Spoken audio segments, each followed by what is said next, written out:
नमस्कार। आज हम भारतीय स्वतंत्रता संग्राम के एक ऐसे पन्ने को पलटेंगे जिसने वाकई में ब्रिटिश साम्राज्य की नींव तक हिलाकर रख दी थी। जी हां, हम बात कर रहे हैं काकोरी ट्रेन एक्शन की। जरा सोचिए, 9 अगस्त 1925 की रात है। अंधेरे को चीरती हुई एक ट्रेन लखनऊ की तरफ बढ़ रही है और तभी एक डिब्बे में एक इशारा होता है और एक नौजवान फुर्ती से ट्रेन की इमरजेंसी चेन खींच देता है। ट्रेन रुकती है और 10 लोग अपनी सीटों से उठ खड़े होते हैं। उनके हाथों में पिस्तौलें चमक रही हैं। ये कोई मामूली डकैती नहीं थी, ये था ऐलाने जंग। तो सवाल ये उठता है कि आखिर ये नौजवान हथियार उठाने पर मजबूर हुए ही क्यों? इसके पीछे सिर्फ गुस्सा नहीं था, बल्कि एक गहरी निराशा थी, विश्वासघात और टूटे हुए सपनों की एक लंबी कहानी थी।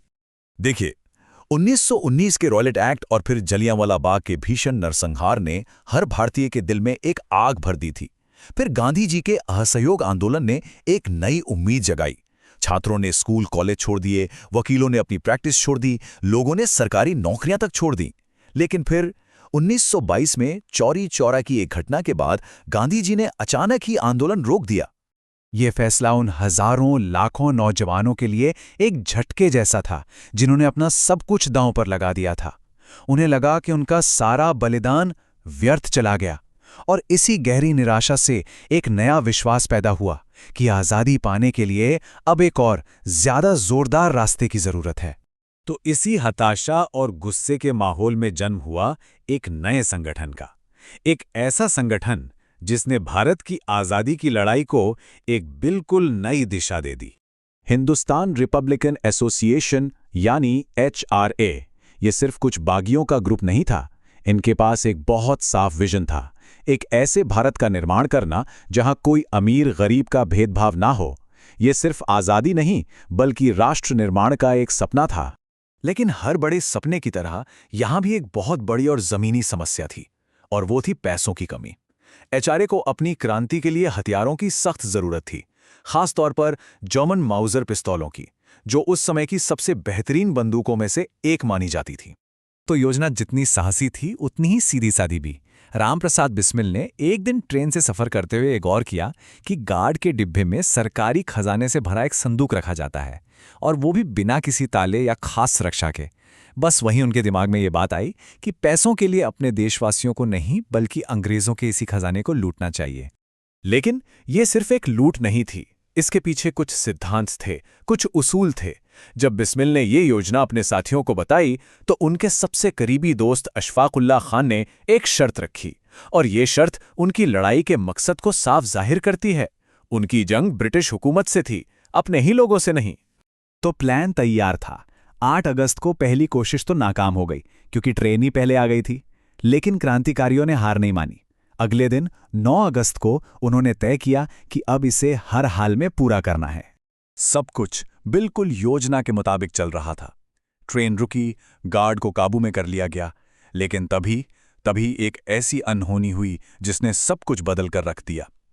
अहमद अली नाम का एक यात्री अपनी पत्नी का हाल जानने के लिए महिला डिब्बे की तरफ बढ़ा। उस वक्त मनमथ नाथ गुप्त, जो काफी युवा थे, घबराहट में उन्हें कोई हमलावर समझ बैठे और गलती से गोली चला दी। अहमद अली की मौके पर ही मौत हो गई। इस दुखद घटना के बावजूद मिशन तो पूरा करना ही था।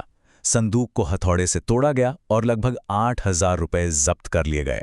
आर्थिक रूप से ये एक बड़ी कामयाबी थी, लेकिन इसकी कीमत एक बेकसूर की जान देकर चुकानी पड़ी। डकैती की खबर जंगल की आग की तरह फैल गई। ब्रिटिश सरकार के लिए ये सिर्फ पैसों का नुकसान नहीं था, ये उनकी सत्ता पर एक सीधा और करारा तमाचा था। उन्होंने देश के इतिहास की सबसे बड़ी तलाशी शुरू कर दी। क्रांतिकारियों को लगा था कि उन्होंने पीछे कोई सबूत नहीं छोड़ा, लेकिन जल्दबाजी में एक चादर वहीं छूट गई थी। बस पुलिस उस धोबी के निशान के सहारे शाहजहांपुर पहुंची, और वहां से पता चला कि वो चादर तो रामप्रसाद बिस्मिल के घर की थी। यहीं से पूरी साजिश की परतें एक एक कर खुलने लगीं।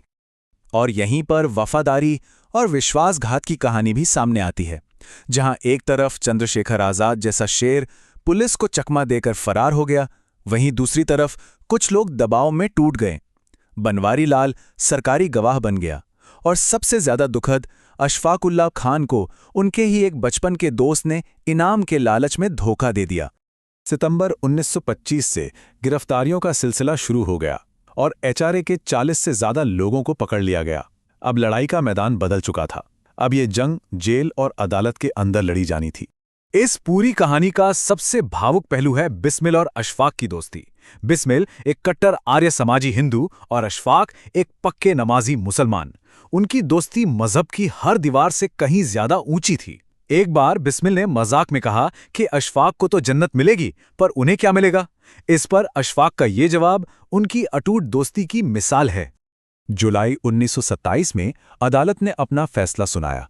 सरकार का मकसद इंसाफ करना नहीं था, बल्कि एक ऐसी मिसाल कायम करना था कि भविष्य में कोई भी अंग्रेजों के खिलाफ सिर उठाने की हिम्मत तक न कर सके। 4 मुख्य क्रांतिकारियों को फांसी की सजा सुनाई गई। दिसंबर 1927 का वो सर्द महीना आ ही गया। सरकार इतनी डरी हुई थी कि एक साथ फांसी देने पर जनता भड़क सकती है, इसलिए सबको अलग अलग जेलों में भेजा गया। इन चारों ने हंसते हंसते मौत को गले लगा लिया। उनकी आखिरी सांस तक उनके लबों पर वंदे मातरम और जय हिंद के नारे गूंजते रहे। अंग्रेजों को लगा कि इन फांसियों से क्रांति की आग बुझ जाएगी, लेकिन हुआ इसका ठीक उल्टा। इस बलिदान ने तो आंदोलन में घी डालने का काम किया। एचआरए के खत्म होने के बाद चंद्रशेखर आजाद ने भगत सिंह, सुखदेव और राजगुरु जैसे नए जोशीले क्रांतिकारियों के साथ मिलकर इस मशाल को थामे रखा और हिंदुस्तान सोशलिस्ट रिपब्लिकन एसोसिएशन का गठन किया। इनकलाब का नारा अब और भी ज्यादा बुलंद हो चुका था।